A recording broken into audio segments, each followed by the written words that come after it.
So I guess our first speaker, I'm really pleased that is somebody that I've known for quite a long time, Alastair Parker. And Alastair has kind of been around this space for a long time and has been a very good friend to GNet and to our region. And we were absolutely pleased when he was appointed as the CEO of VicGrid. And I won't be too informal. I'll actually try and be a little bit, getting a little feedback there. I will introduce Alastair for those of you who don't know him, and he's the interim CEO of VicGrid. And so VicGrid was established to be the overarching planning and development authority for the renewable energy zones for Victoria. Remembering that renewable energy zones was something that we talked about in the roadmap very early on, that we needed to look at where are the kind of patches of Victoria where you're going to be able to generate the most renewable, and we're really pleased that that's then become government policy. Prior to this, Alastair was involved with AusNet Services. He was also, which I didn't know, is at the NT Power and Water Corporation, and particularly involved in running regulated businesses, driving better safety, cost and customer reputational outcomes.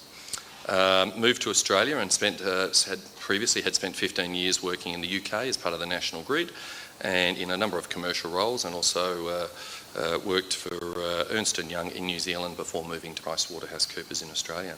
So it's a great pleasure, and I'm hoping I'm just going to be able to go like this and Alastair's going to appear on the screen. G'day, mate. Good morning. I think you're not with us today because you're playing doctor, is that right? You've got a broken leg in your house? Yes, what makes God laugh is plans. Now, I've got an echo here. That's better. Perfect, thank you. So thanks for the very gracious introduction. It's lovely to be here, Stuart. Look, I would like to just acknowledge that I'm in the lands of the Bunurong people and wish to acknowledge them as traditional owners. I'd also like to pay my respects to their elders, past and present, and Aboriginal elders of communities who may be here today. Look, I would like to really make two apologies in a sense. The first one was I was really looking forward to being in Ballarat today and with you. But as I say, what makes God laugh? Plans. My son broke his leg very badly about a fortnight ago, so I'm here as his kind of carer with his little bell, and so I couldn't leave him on his own today. And the second thing that I was going to kind of apologise for, I had hoped that today I would be announcing a consultation paper that we're about to publish on transmission infrastructure reform, and that I would be able to share some of the details with you. But last minute hiccups over a period of time have meant we're not quite ready to launch that yet. So what I'll do instead is talk about the areas where I believe transmission reform would really be warranted, and I'll also give you a bit of background on VicGrid. I really feel the absence of feedback. You can normally read a room. I can just see you, but with the microphones muted. I am hoping to leave plenty of time for questions, so we'll just have to manage that as best we can with a bit of muting. So I will try and share my slides now. Hopefully not just share me. Super, is that coming through? Can somebody wave or nod? Yeah, brilliant. There's a thumbs up. That's terrific. Okay, so I think we've covered this. So who are VicGrid? Very briefly, we're a division of DELWP. We came into existence nearly a year ago, so we're nearly coming up on our first birthday. Initially charged with coordinating development of Victoria's renewable energy zones, and I'll talk to that in a bit, and also overseeing investment decisions for $540 million RES fund that's designed to accelerate access to the transmission network for new renewable generators. and we're ably assisted with that by the Australian Energy Market Operator. But we've also, and this will be the focus of my talk, we've also been working on what a better transmission investment regime looks like, what a more effective regime would look like. So what are renewable energy zones and why have them really? The idea is that it's a coordinated zone where you have different types of generation brought together, and you coordinate the transmission build to ensure that you don't have a sort of spaghetti of transmission lines where these resources are being developed.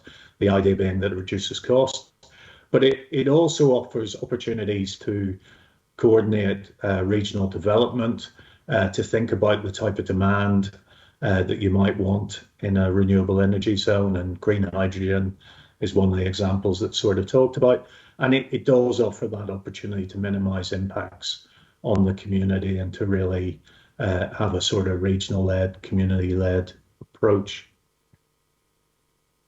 So I won't labour the point. I think if people have come along to this session, you'll be very alert to the energy transition. I guess the point I would make, though, and can people read these slides? Are they a reasonable enough font that you can see them? Good, thank you.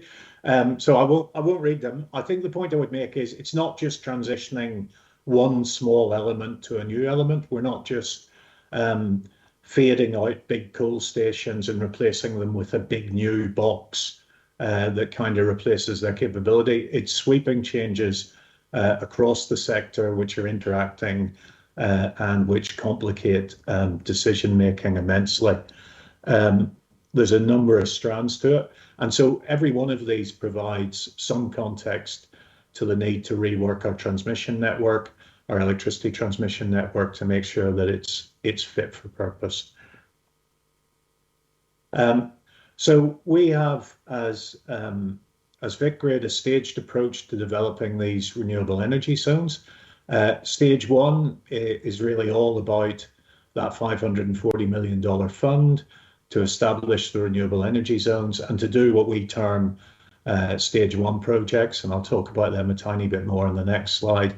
And we also published the directions paper just over a year ago that sort of outlined how we were thinking about this. The next stage is twofold. First of all, to consult and publish on a robust framework that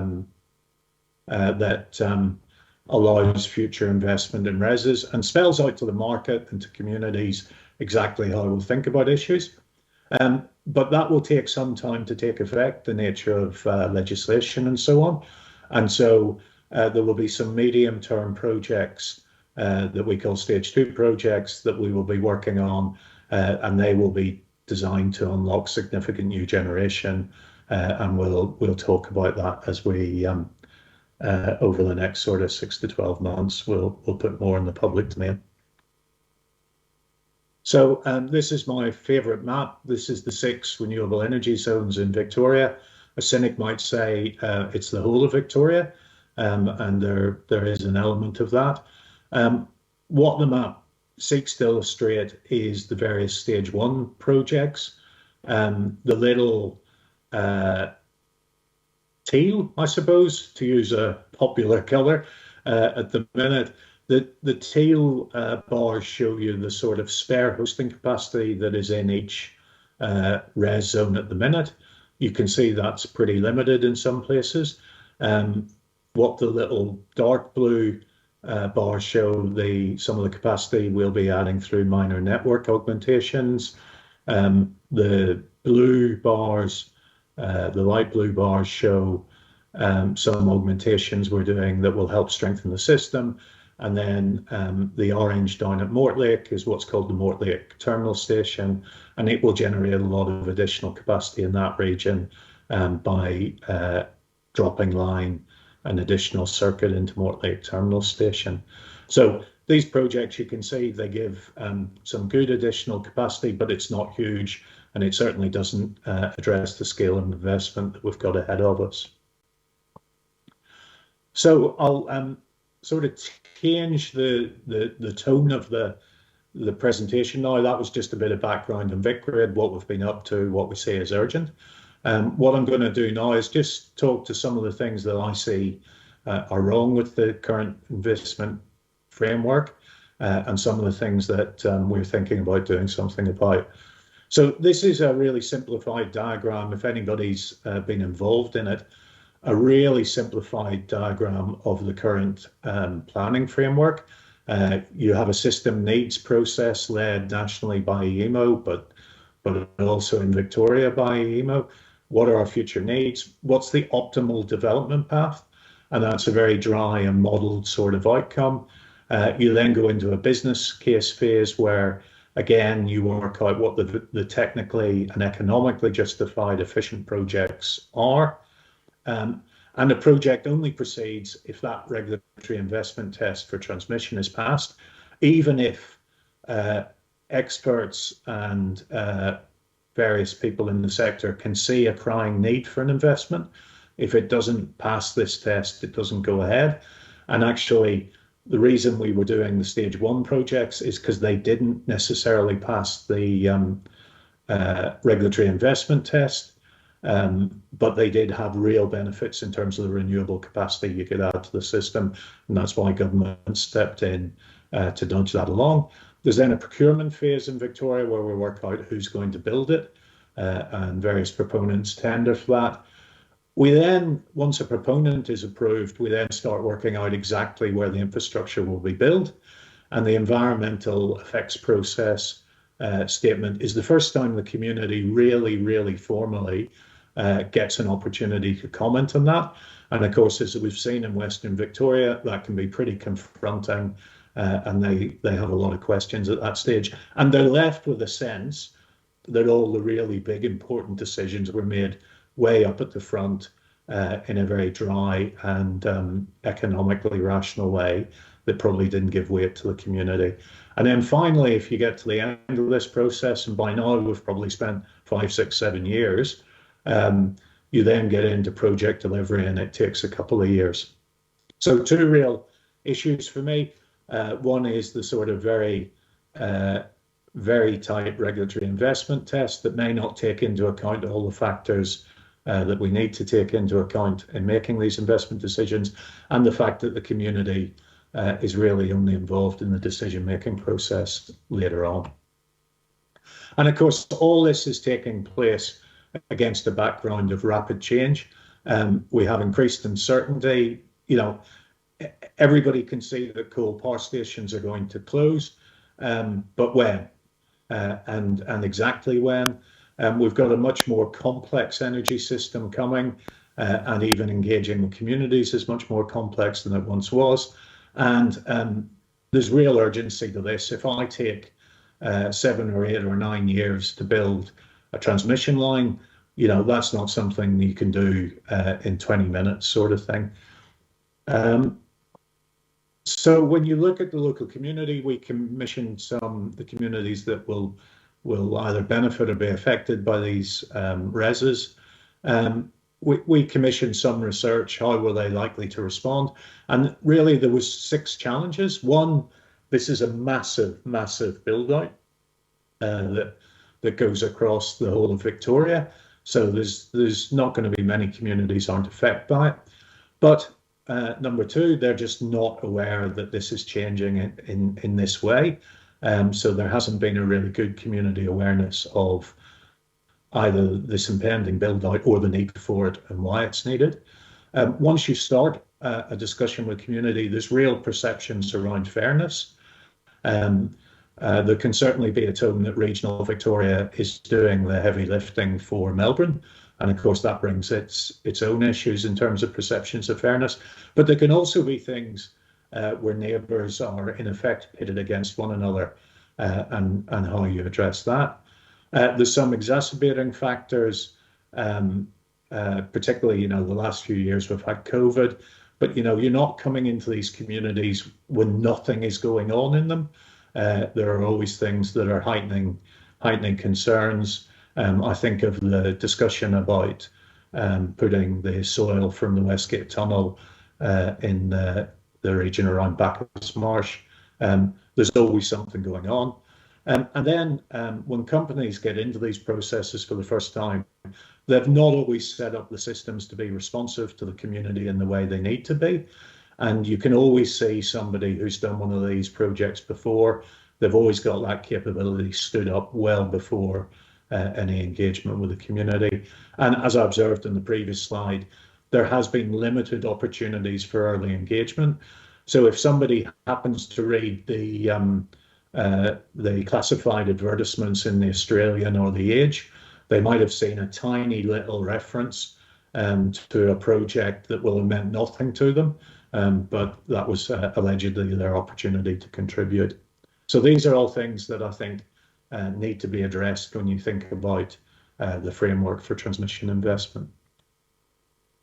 So the feedback we got when we consulted on that directions paper was community concerns reflecting use of land. There is a real need to assure people that we're not crowding out other land uses by simply putting transmission or renewable there. If something is really high value land to the community, that you shouldn't be building across it.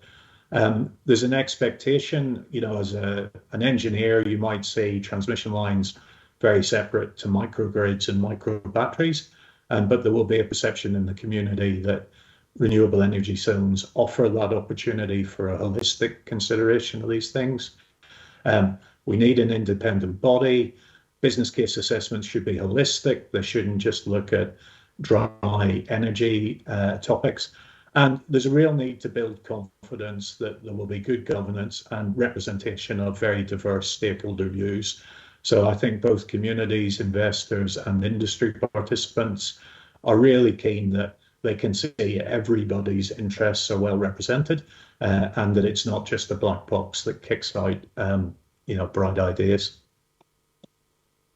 So our response, and this is kind of how we think about it. We've got two jobs: foster community support for the energy transition in general and for transmission specifically, and foster investment in the energy transition and in the supporting transmission infrastructure.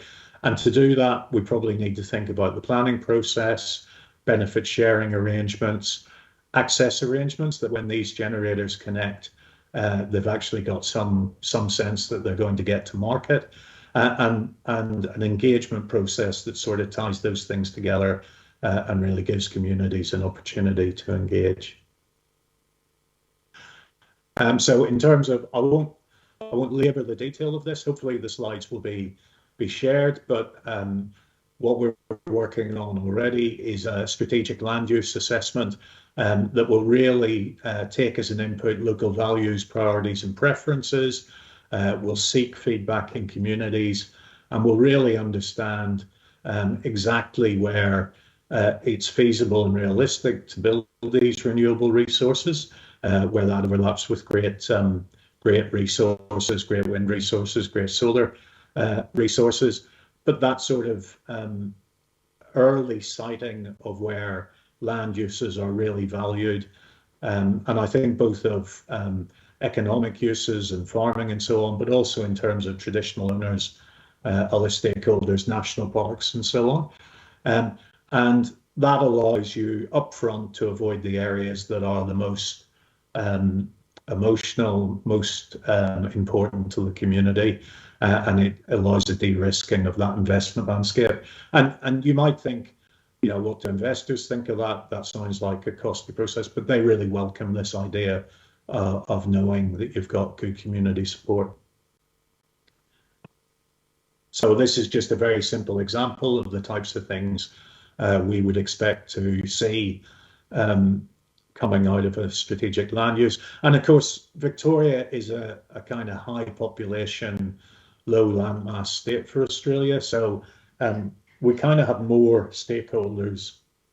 As Stuart says, I spent a bit of time up in the Northern Territory, and you know, you usually didn't have too much to worry about in terms of local townships and so on. But Victoria, very, very, very different environment in that sense. And then in terms of the investment test, I think we have to think about the investment test itself in a much broader lens. And so consider how wider benefits, including regional economic development and emissions reduction, are properly taken into account. Make sure that, under the current test, even projects that have a really good need, that you can really see a benefit of them, if they have a net cost in pure energy sector terms, then they don't go ahead. So here's an opportunity to think, look, is this project really worthwhile? Would we regret it if there was some calamitous event? Would we regret not having done this? And proceed with it in the most cost efficient way, but still proceed with it. And the current regime kind of delivers investment probably 3 or 4 years after you want it. It'd be nice if we delivered it a year or two before you really needed it. And that would just provide more certainty to investors. I won't labour too much about benefit sharing. I'll just observe that there's a lot to think about in terms of governance that really resonates with communities, and the opportunities for different kind of model design as you do RESs. And one of the things I think is really to make sure that when people first hear about benefit sharing, that it sounds fair, that it doesn't sound like a commercial negotiation where only a few special people will actually receive any of the benefits.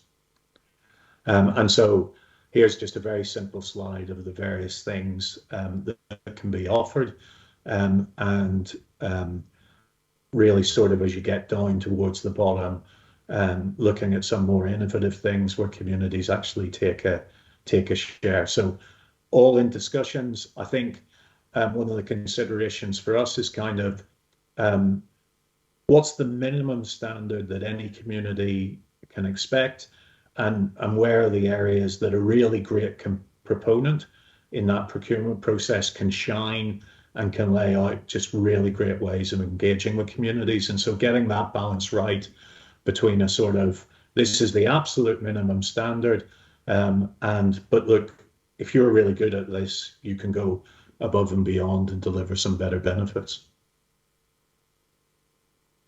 So finally, just to wrap up, and I've spoken a little bit longer than I intended, so I hope I haven't. I always get the feedback that I speak far too quickly, so I'm sure I've been guilty of that, but I'll slow down for some questions. But these are our kind of 5 priorities over the next 12 to 18 months. Get those planning and investment processes right.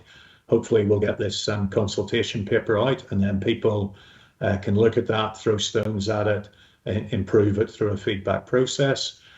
We'll be focused on finishing those stage 1 projects and getting on with the stage 2, and making sure they're happening in a timely fashion. Won't be perfect against the sort of reform transmission investment framework that we would like to publish, but we need to keep moving. Really step into leading a coordinated approach to transmission development. So, we see areas where lots of developers are coming forward with really good ideas, and we need to sort of step into that and say, well, how do we pull together those transmission needs in a more coordinated way? Somewhat in advance of our actual legislative framework, but I think there's a real need and demand there for it. We'll be supporting the development of Kerang Link. We're hoping, and this is still subject to approval and so on, but we're hoping to provide some of that community engagement and really use that as a bit of a template for how that will work in the future. And then we will be developing, and again, subject to approvals, focused on developing a fair and balanced approach to benefit sharing that will hopefully look at other examples from other regions, from other states, from other sectors. So I'll probably pull up stumps there and throw it open to questions if there's still time. Thanks, Alistair, and that all looks pretty simple. So I'm sure you'll have that all easily sorted. I don't think there's anybody who thinks the current regulatory investment test works well, or maybe AEMO, but the rest of us all think that that's probably would be a good place to start. So good luck with that that process. We will throw to the audience for a few questions. I know Chris Souness has got one. I can see him, he's already leaning forward, ready to hit you with a question. But as MC, I get the first opportunity. So the first question is, I guess it's that balancing act of, we all want to do this transition, but it comes with some pain, and we're seeing that in some communities. Do you agree with the premise that I maintain that people didn't undertake recycling in Victoria until the bins got smaller and we had to have a recycling bin, and then all of a sudden that was the transition that it really started hitting people? Do you think this discussion that we're currently having in the community and the chance of blackouts and brownouts, do you think that has started to focus community sentiment? Yeah, I think I'm very wary. I've been doing this for 35 years, and talking about blackouts is kind of the nuclear option for proponents and so on. It's it's always there, but you do always keep it in your back pocket. I think it hasn't taken too much for us to be in what's been termed an energy crisis. I think underlying there was always sufficient capacity. Unfortunately, the market rules meant it certainly looked as though there wasn't a couple of times. And so I think if that has landed with people, that we're only a few bits of simultaneous bad luck away from a quite difficult situation, I think that supports some different conversations. I mean, I remember going to a presentation with Tim Flannery quite a few years ago, and I walked in thinking I lived on a stable planet that was quite solid and I could feel the ground beneath me, and I left with this real sense of being on this hurtling piece of rock that was plummeting to its sort of end, as it were. And I think I walk around having a real sense of urgency because I know how long it takes to actually get these things built. And I know we're only a few events away from having quite a tough time. And so I think it is helping with the discussion. It's changed the nature of some of the discussions I've had, even within government and outside, where people have been sort of, do we really need to take this pain on right now? And they can see very, very clearly that they need to take this pain on right now. And kind of without breaching any confidentiality, I have to say, I've only been in government since February. It's the first time in my career I've worked in government. I've been really impressed with at the highest reaches in the Victorian government, just that understanding of how important this transition is and the need to make some tough decisions over the next couple of years to really enable that. So how do we balance that? So you talked before about regional Victoria, and there are certainly parts of regional Victoria who feel that they're doing the heavy lifting, as you discussed. There's also large swathes who think they're not seeing the benefits, and so that's definitely something we covered in the roadmap. They're producing this energy, but they're not getting the localised benefits from that, so that's something we'll definitely talk about today. So when you've got a community, I think you mentioned before the toxic waste concept, who feels they're carrying that brunt, and then they're carrying the brunt of other renewable changes. I mean, what's the impact of that toxic waste on the change, that the way that community perceives? Yeah, I think this is really important. It has to, and I think why, for example, the Grampians roadmap was so important. It has to start, I think, from a kind of reasonably genuine conversation about what does this community want to get from this, and have that conversation early and sincerely that's aligned with community values. But it also has to come, and this is why I think the strategic land assessment is so important. One of the things I've learned over the years is any community that's affected by an infrastructure project has to be convinced by the need, and has to sort of have been given the opportunity to engage in that need conversation, that this is the right the right time and the right place for this infrastructure, and it's not just a lazy planner. I tell a really silly story. We built a terminal station in Brunswick some years ago. It was enormously controversial in the community, and the incoming Labour government commissioned an independent review in it. And we've made horrible mistakes that are a source of huge regret to me. So we face into this review, and I was called to give a briefing on why we thought this project was needed. And this was against the background of energy demand had fallen almost the day we finished it, in a way that the industry didn't expect. And so I laid out what we could see at the time that we had brought the project to life, and laid it out just in a very open way, what we did know, what we didn't know, what we were concerned about, dived into some real detail over the course of an hour. And at the end of it, one of the people who had protested against the substation, but who came from a planning background, and so had come along to speak to this inquiry, she raised a supplementary comment and said, look, I would like to withdraw all the commentary I made on the fact that this project just wasn't needed. It very clearly was needed. But I would like to sustain all my commentary on what an awful planning process it was and how badly AusNet, who I worked for at the time, had handled it, sort of thing. And it was a really defining moment for me, because there is this kind of fear by technical specialists of really explaining their job. I don't know where it comes from, but when you really explain the need properly in a way that engages people, it makes it much easier to accept that it's this time and this place, I think. So I think you've just got to do that pretty humbly and pretty patiently, even with that sense of urgency. Thanks, Alistair. Chris Nannes from the Wimmera Development Association. We do have a roaming mic, but I'm happy to repeat the question, Chris.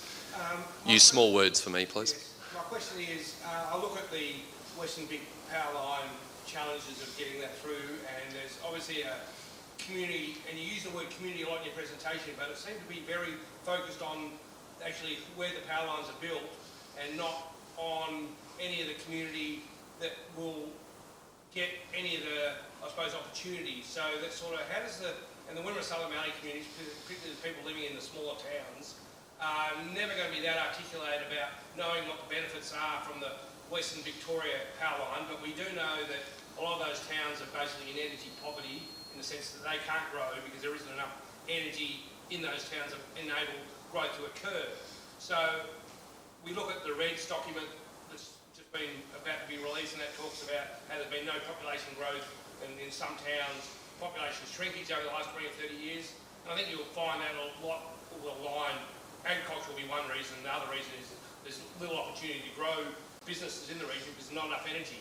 How do you make sure that the word community just doesn't focus on the immediate people that are impacted, but also that if the project doesn't go ahead, those people are actually, we just look at some of the health indicators for our region, they're the ones that are actually being impacted probably far more by not having this opportunity to grow because of a lack of energy in the region, or lack of infrastructure and energy infrastructure in the region, which doesn't seem to be an opportunity really to capture when you use the word community to talk about, I suppose I would say, a case study around the Western Victoria Energy Project, which you presented. That's fabulous. I heard every word, Chris and Stuart. I just think that's a fabulous question, and you can sort of see the baggage of my career.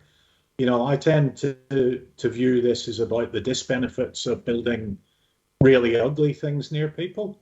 But more recently, over the past couple of years, and particularly since I've started with Vicrid, you know, I think there is really that regional development question at the heart of this. And one of the rather, I'm sure I'm about to be incredibly offensive to the people who build motorways, but I kind of envy, and railways, I can kind of envy those two sectors, because while there is rightly enormous debate about the routes, the real debate is our town going to get an off-ramp, or is our town going to get a train station? And because people recognise kind of native benefits come with these developments. And a transmission line that just runs past your farm doesn't deliver any native benefits. It's really just an eyesore. And so I think what we have got to do and what we've started thinking about, and exactly to your point, Chris, is how do you make a RES a kind of symbol of genuine regional development that packages up opportunities that aren't directly related to the project, but the fact that there's going to be some community education on energy opportunities, there's going to be people who can be well briefed out in those communities. That really gives the opportunity to have well-informed communities making decisions about their energy futures together, as it were. So, let's not miss that opportunity. So I don't, as Stuart says, I've just made that sound really easy. But I think it is an opportunity there to be grabbed that if we arrive in town and say we're going to build something ugly, how do we bribe you? I think that's going to, set us up for failure.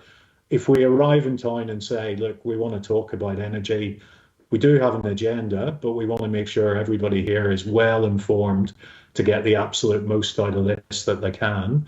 I think that's a very different conversation. Alistair, it blows my mind that I've got, in this part of the world, we've got obviously people a number of members of the community who have a trouble with transmission and part of the need for that transition. Yet I've got CEOs and mayors, once we get past kind of Ararat all the way through into the Wimmera, who are saying, make it bigger. Don't give us 250 kVA. They're actually lobbying us for 500 kVA, and that incredible juxtaposition is incredibly difficult from a public policy position to manage. So best of luck with that. I'll just scan the room. If there are any other questions, raise your hand. Yep, Michael Polton, Committee for Ballarat, and you will need to shout. Thanks, Stuart. Thanks, Alistair. I hope you can hear me, but to your answer and to Chris's great question, one of your slides you put up earlier was the three things around the RES. One was coordinated regional development and minimising impact. I think we should be saying maximising impact. I think that capacity for us to use language that says you minimise impact means that this is bad, so let's just try and not make it too bad, as opposed to saying this is really good, let's make it as good as we possibly can. So I think in part of that shift in the language, it's about maximising the opportunity which you've just spoken to now, so that the people who are affected by those towers, when they look out their bedroom window, aren't the ones who are dominating the debate. Rather, it's the hundreds of thousands and the millions of dollars that we can generate and save the planet by doing this. That to me is the bit that we've got to really get to, is maximise the impact, not hide it away as if it's a really bad thing. Yeah, you're right. I mean, it comes from a career of. I joked the other day when somebody was giving me exactly this encouragement that, I know when I show up, I'm the ugliest show in town. There's not many things uglier than a transmission tower as far as most communities are concerned. You can find people who love wind farms, but it's only the true enthusiast like myself loves a transmission tower. And so I think we do, as we start to package this up, really bring that sort of language to it. And to be fair, most of the research that I see, people recognise that in terms of we need more transmission to make that. It's when you are a direct neighbour, I think, that we do need to be sensitive that this does impact people, and we need to make sure that impact is properly addressed. But yeah, we've got to, if we don't explain to people how great this opportunity is for us against some pretty negative voices in the press, and then tie each project into it, and then I think it will continue to be difficult. Thanks, Alistair. If my friend Kylie here taps on her watch any more times, I think she'll hurt her wrist. So I need to. I've done a terrible job of keeping everybody to time. You're definitely one of my preferred dinner party guests, because I think we could talk for absolute hours on this. So thank you. Thanks for your work, and thanks for your commitment to I guess the outcome we're trying to achieve in this part of the world. And Anytime you want to do anything, you're most welcome in the Grampians. We're happy to pilot anything. So thanks for your time today. Yeah, thanks, Stuart, and apologies again. I'm not there. I will definitely get in the car and come out and have a bit of a drive around. I'm so disappointed to be missing all the chat in the margins. So thanks very much. Thanks, mate. And I'll move quickly on to our next speaker, and I'll apologise to Dharmika that I'm going to just throw him straight into the